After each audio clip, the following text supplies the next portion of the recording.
Good Shabbos. This week is Parshas Korach. And in this portion, we have the famous story of Korach, who takes 250 men with him, and they rebel openly against the leadership of Moshe and Aaron. And they say, Ki chola eda kulam kadoshim b'sochem Hashem. God is amongst all of us. We're all holy. Madua tisnaso kal Hashem. Why do you raise yourself up over everybody else? We should all be equal. That seems to be their argument. But then, of course, Moshe responds and he says, well, everyone should take a pan and bring ketoros, bring incense, and we'll see, Vaya'ish asher yivchar Hashem hu HaKadosh. The man who God chooses, he will be holy. And he seems to be saying, hey, you're not all going to be chosen. It's not everybody. There's no real equality. It's only one man. And the question is, what was Korach's intent? And seemingly, from reading this response that Moshe has to Korach, it would appear that Korach might have been giving the other people sort of a line, saying, oh, we're all holy, we're all equal, let's go for democracy. But really, deep down, his intent was he was jealous of Moshe and Aaron, and he felt they shouldn't be the leaders, he should be the leader. And the way you rebel and you get people behind you is you become a popular leader, and you make believe that you stand for the people when really you stand for yourself. We see this happening time and time again, even in our days. And what happens? What's the punishment? There's actually three different punishments that go on. There's the ground opens up and swallows two of the people, Dasan Vaviram, and maybe Korach. That's one punishment. Another punishment is a magefa, a plague, which comes and kills many of the people who follow them.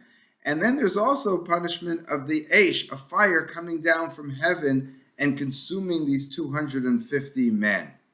And that's very interesting and needs to be discussed why there's three different punishments.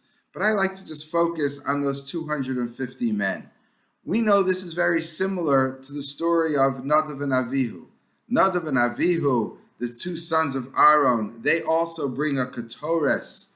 They bring incense, which is called an Eish Zara, a foreign fire, or it's very not clear, but simply they brought something which was not asked of them, and a fire comes down and consumes them. And Moshe tells to Aaron, the father of Dasan and Aviram, that don't worry, not don't worry, they're dead, but that these are holy people, and God is choosing to sanctify himself with your sons. So even though they sinned, it seems that they're still holy. Their intent was pure, even though they might have done something wrong and it was necessary for them to die, but they died al pi kiddush Hashem, by sanctifying God's name, and therefore they also, in a sense, hold a special place with us. The same thing might be said about these 250 men. Even though they were rebelling, they weren't Korach. Korach was not very honest. The other people were just, and the other people who were fell by the plague, they might have been just rebelling because they weren't happy for whatever reason. But it seems that these 250 men, they really did it l'shma. They did it for the sake of heaven. They really followed the advice of Korach, thinking that he was making a legitimate argument. And they wanted to all be kulam kadoshim. They all wanted to be holy. And what's very apparent in the story is that there's holiness in these people, because afterwards it says Elazar HaKohen, one of the priests, took the machtos and achoshes asher yakrivu hasrufim, the people that were burnt, these 250 people, he took their copper pans and he made it into a cover for the altar. Until then, the altar didn't have a cover. It's a mizbeach adama. It's an altar of earth. And the cover now was made out of these 250 pans. So the altar that is used for generations and generations afterwards is really constructed with the copper pans that these 250 people brought. Now, if these people were really just rebels and trying to sort of destroy the whole sanctity of the temple, that would be the farthest thing that would be included in the altar. That would be something that you throw away. We even have a halacha that if a Torah is written by someone who rebels against God, then you burn the Sefer Torah, even though the Torah itself might have the name of God. We burn it. Why would you take the copper of their pans and put them on the altar and use it for the altar? I think the answer is obvious, that these people really had good intent. And they really were fooled by the argument of Korach, but they really were trying to become closer to God. And I think we have to see people like that even in our own time.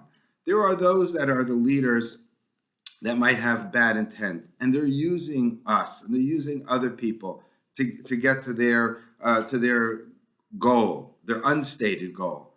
But many of the followers, and again, just look at society today, we have many people who innocently follow leaders who are corrupt and are lying and have bad intentions, to say the least. But the average person who's following them, oftentimes, if not always, is really lishma, is doing it for a good purpose. They might be mistaken, but they're doing it for a good purpose.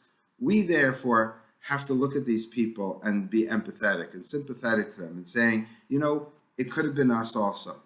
They're good. They're essentially good people. We have to look at our friends, whether they're on the other side of the political divide or the other side of the religious divide, Jew or non-Jew, doesn't matter. We have to judge people for what their real goals are. And if their goals are to be kadosh, to be holy, to do what's right, even if they make a mistake, we have to distance ourselves to a certain degree, as we see in this week's portion, but we also have to embrace them to a certain degree and take some of their some of that which drove them is something that we could possibly use for ourselves. We sometimes are missing that drive to be successful in our search for God, and these people have that. We should take that and make it part of ourselves, make it part of our altar. So when we're going and worshiping God, we have some of that emphasis on striving to be close to God, but we have to make sure that we do it in the proper way.